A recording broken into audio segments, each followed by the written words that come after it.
নজর রাখবো পরবর্তী সংবাদে। সংক্ষিপ্ত আয়োজনের মধ্য দিয়ে তেলিয়ামুড়াতে অনুষ্ঠিত হয় একটি বিশেষ ক্রিকেট প্রতিযোগিতা এবং চূড়ান্ত পর্যায়ে এক প্রকার বলা যায় চ্যাম্পিয়ন এবং রানার্স যারা হয় তাদেরকে বিভিন্ন মৌসুমে তাদের হাতে আজকে পুরস্কার তুলে দেওয়া হলো। তেলিয়ামুড়া ক্রিকেট অ্যাসোসিয়েশন যথেষ্ট সফলভাবে অনূর্ধ্ব 13, অনূর্ধ্ব 15, অনূর্ধ্ব 19 এবং সিনিয়র বালক বিভাগের ক্ষেত্রে ক্রিকেট টুর্নামেন্ট পরিচালনা করছে বিভিন্ন সময়। বছরভর তারা এই টুর্নামেন্ট পরিচালনা করে আসছে। এই বিষয়ে তেলিয়ামুড়া ক্রিকেট অ্যাসোসিয়েশনের সচিব নন্দন রায় জানান যে তেলিয়ামুড়া ক্রিকেট অ্যাসোসিয়েশন সার্বিকভাবে মহকুমার ক্রিকেটের উন্নয়নের ক্ষেত্রে ব্যাপকভাবে ভূমিকা গ্রহণ করে চলেছে এবং সেই জন্যই আজকের এই বিশেষভাবে পুরস্কার বিতরণের আয়োজন।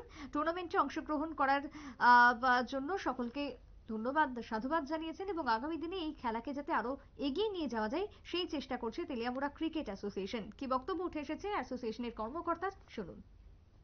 নমস্কার।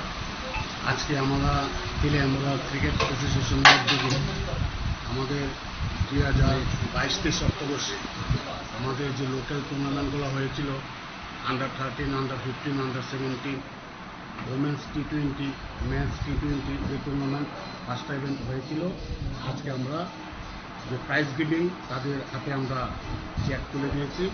প্রত্যেককে আমরা চ্যাম্পিয়ন যারা হয়েছে তাদেরকে 20,000 টাকা চেক, যারা রানার্স হয়েছে তাদেরকে আমরা 15,000 টাকা করে তাদের হাতে চেক তুলে দিই আমাদের স্কুল কর্তৃপক্ষের কাছে এবং ক্লাব কর্তৃপক্ষের কাছে।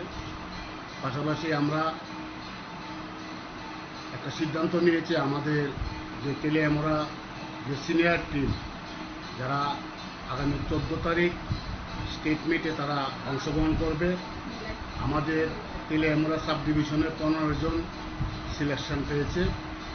আমাদের টিচার গাইডলাইন অনুযায়ী 15 জন লিমিট। তো আমরা প্রত্যেক প্লেয়ারকে আমরা তেলিয়ামুড়া ক্রিকেট অ্যাসোসিয়েশনের তরফ থেকে সাদা এবং কালার ড্রেস আমরা আজকে প্রোভাইড করব এবং আমি আশা রাখবো আগামী দিন আমাদের তেলিয়ামুড়া ক্রিকেট অ্যাসোসিয়েশনের যে সিনিয়র টিম তারা আমাদের যে টুর্নামেন্টটা হবে সেটার একটা ভালো খেলা তারা প্রদর্শন করে এবং আগামীতে তারা যাতে এলিট গ্রুপে তারা সুযোগ করে নিতে পারে সে আশা আমি আমাদের ক্রিকেট খেলোয়াড়দের প্রতি রাখবো এবং তেলিয়ামুড়া ক্রিকেট উন্নয়নের ক্ষেত্রে সার্বিক যতটুকু প্রয়োজন আমাদের তেলিয়ামুড়া ক্রিকেট অ্যাসোসিয়েশন যতটুকুভাবে আমাদের কমিটি চেষ্টা করবে। আমরা তেলিয়ামুড়া ক্রিকেট অ্যাসোসিয়েশন কুচিঙ্গায় আমরা একটা কংক্রিট পিচ দিয়েছি, আগামীতে আমরা মোহরচড়াতে দেবো, মহারানীপুরে দেবো, যেখানে যেখানে দরকার আমাদের ক্রিকেট অ্যাসোসিয়েশন সার্বিকভাবে সাহায্য করবে। এই কথাগুলি বলে আমরা নমস্কার।